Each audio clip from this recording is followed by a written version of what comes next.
ఇప్పుడు క్విజ్ ఏంటంటే నా పేరు నేను మర్చిపోయాను, మీరు చెప్పాలి. బేబీ ప్రియాంకనా? నేను బేబీలా కనిపిస్తున్నానా? దేవి బాలమ్మ శ్వేతనాగులాగా దేవి ప్రియాంక ఏంటండి? బాలనాగు శ్వేతనాగులాగా ఈ కొత్తగా దేవి ఏంటి నా పేరు పక్కన అంటున్నా. మాకు తెలిసి మాజీ మ్యూజిక్ యాంకర్ దేవి ప్రియాంక మాకు ఐడియా ఉంది. ప్రియాంక వరకు ఓకే, దేవి ప్రియాంక అని పక్కన వాళ్ళ పేర్లు పెట్టేస్తే మళ్ళీ వాళ్ళు ఫీల్. సార్ మీరు చెప్పండి, మీకు సినిమాలు ఇష్టమా సీరియల్ ఇష్టమా?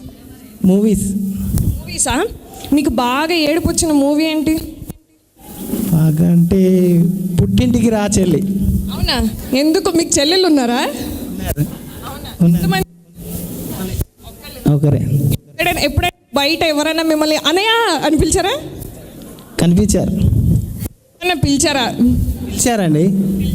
మీరు బాగా ఫీల్ అయ్యారా? హ్యాపీ ఫీల్ అయ్యారా? హ్యాపీగా ఫీల్ అయ్యాను, మళ్ళీ ఫీల్ అయ్యాను.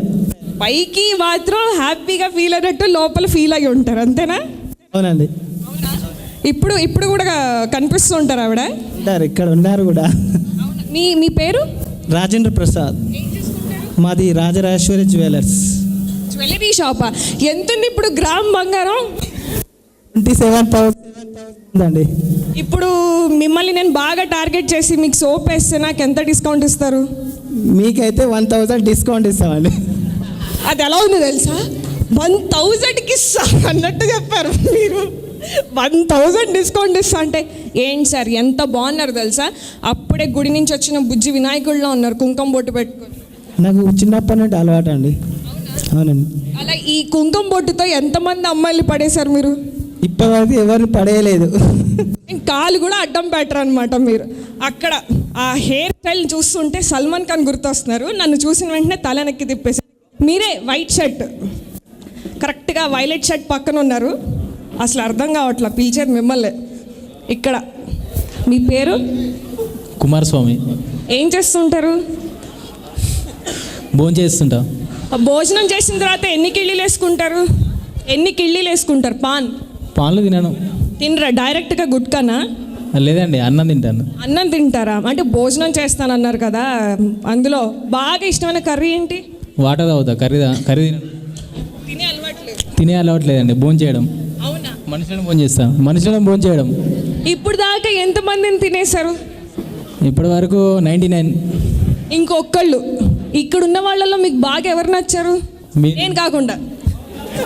నేను అసలే మా అమ్మకాయకి ఒక్కగానే ఒక్క కూతుర్ని, మళ్ళీ నేను కనేస్తే ఇప్పుడు నేను తినేస్తే ఇప్పుడు ఈ టైంలో ఆవిడ ఇంకొక పిల్లల్ని కనడం చాలా కష్టం. ఆలోచిస్తారా?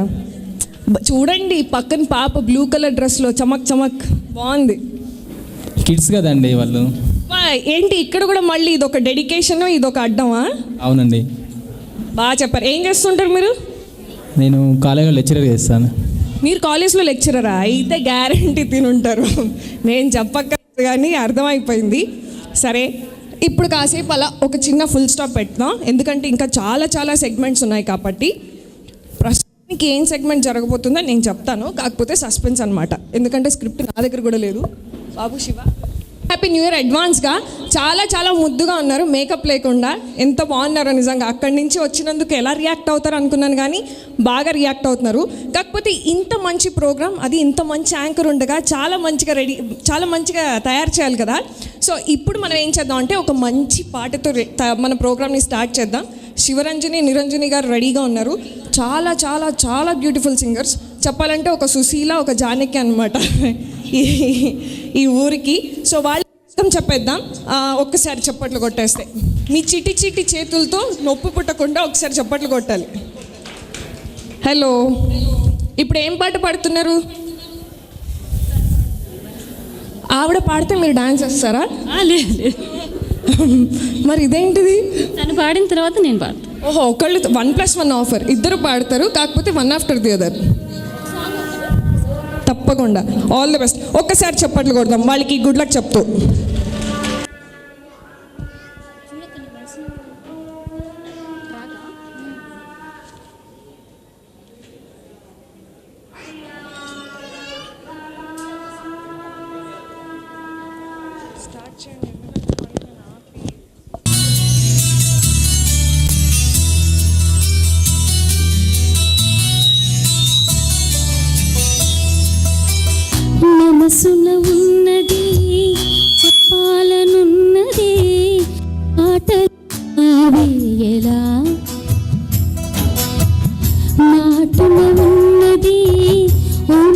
మంచి సంగతి బయటికి రాదే ఎలా,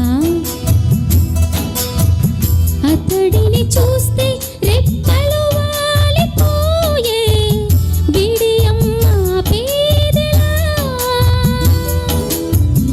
ఎదురుగా వస్తే చెప్పకాగిపోయే తలపులు చూపేదలా, ఒక్కసారి దరి చేరి ఎదగొడవేమిటో తెలుపకపోతే ఎలా, మనసున ఉన్నది చెప్పాలనున్నది మాటలు రావే ఎలా,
తెలుపకపోతే ఎలా,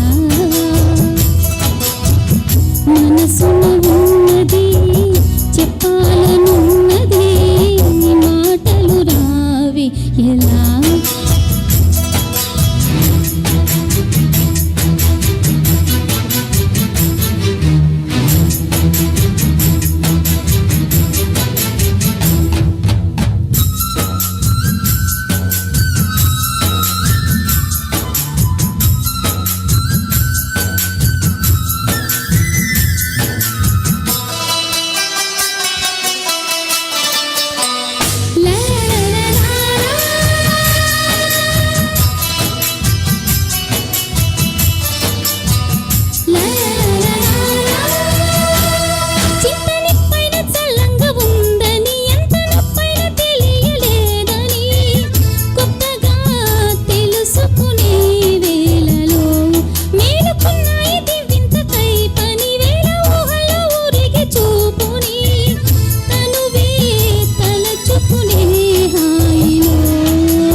తెలుపకపోతే ఎలా,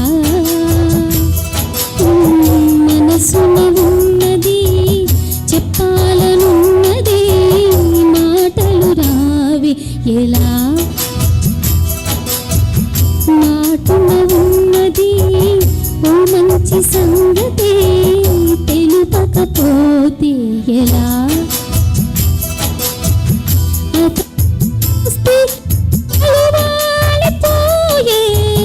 తలపులు చూపేదలా, ఎదురుగా వస్తే చెప్పకాగిపోయే తలపులు చూపే, ఒకసారి దరి ఎదగొడవేమిటో తెలుపకపోతే ఎలా,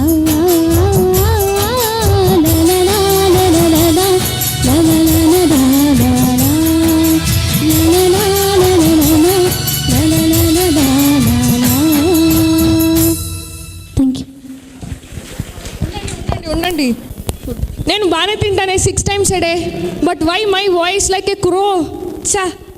సర్లే ఆలోచిద్దాం దీని గురించి. సర్లే, కాకపోతే ఒకటి అంటారు, ఆడపిల్ల, సబ్బు పిల్ల, ఈ మూడు చాలా డేంజర్ అంట. అగ్గిపుల్ల అంటే తెలుసు, పర్సనల్ ఎక్స్పీరియన్స్ ఇందాకే మీరు చూశారు. ఆడపిల్లలు అంటే చెప్పక్కర్లేదు, కొత్తగా నిర్భయ కేసు వచ్చింది. సబ్బు బిళ్ళతో ప్రాబ్లం ఏంటి అనుకుంటున్నారా? ఒంటికి రాస్తే బాగానే ఉంటుంది, కాలు కింద పడితే జారి నడు విరిగిపోతుంది, అదే ప్రాబ్లం. సరే, ఇప్పుడు నేను ఈ సబ్బు బిళ్ళ గురించి ఎందుకు చెప్తున్నానో మీకు అర్థమైంది. మన రామస్వామి గారు ఉన్నారు కదా, అదే సల్మాన్ ఖాన్ హెయిర్ స్టైల్, ఆయన సబ్బు బిళ్ళ మీద చెక్కేస్తారంట. Very very naughty boy. సరే, ఇప్పుడు మొత్తం దాని గురించి మన ఎస్టీవీ వాళ్ళు ఒక మూవీ షార్ట్ ఫిల్మ్ డైరెక్ట్ చేశారు. ఇప్పుడు ఆ మూవీ రిలీజ్, మూవీ ఆవిష్కరణ. ఎనీవన్, రామస్వామి గారు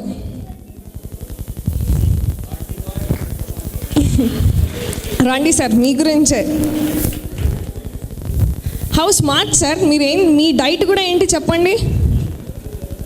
35 years ఎక్స్పీరియన్స్ కదా? 61. Sir 1661, what is this difference? చెప్పండి మీరే. ఏం చెప్తాను సార్, మోగపోతే మళ్ళీ మీరు పిలిచి చెప్పండి అని మళ్ళీ ఇన్సల్ట్ చేస్తే ఎలా ఉంటుంది? జనరల్గా ఏంటి, అందరు తినేదే తింటాను నేను. మీరు తినేదే నేను తింటాను. నేను 6 times సార్, మీరు మిస్ అయ్యారు +2. అవును, ఇది సబ్బుల మీద మీరు ఎందుకు చక్కగా సబ్బులు ఒంటికి యూజ్ చేస్తారు కదా, మీరు దాన్ని ఎందుకు చెక్కేస్తున్నారు పెన్సిల్ చెక్కినట్టు? ఎందుకో ఒకరోజు ఆ సబ్బు స్నానం చేసి నన్ను కథావస్తువుగా నువ్వు ఎందుకు ఎన్నుకోవని స్నానం చేసి రాగానే పాపం దాన్నే ఒక మూర్తిగా చేశాను. అప్పటి నుండి దాదాపు 3000 వరకు సబ్బుల మీద విగ్రహాలు చెక్కడం జరిగింది. 6 ప్రధానమంత్రులు, 6 రాష్ట్రపతులు సబ్బుల మీద చేసి వారికి స్వయంగా ఇవ్వడం నా అదృష్టంగా భావిస్తున్నా. అదేవిధంగా అటల్ బిహారీ వాజ్పేయి గారిది కూడా చెక్కేసి వారు 2 నిమిషాలు నాతో ఇంటర్వ్యూ చేశారు. వారికి భారతరత్న రావడం, నేను ఆయన్ని కలవడం నా అదృష్టంగా భావిస్తున్నాను. థ్యాంక్ యూ సార్, నిజంగా భారతరత్న వస్తుంది, ఎందుకంటే రత్నం లాంటి బిడ్డ, ముద్దు బిడ్డ ఆయన మనకి.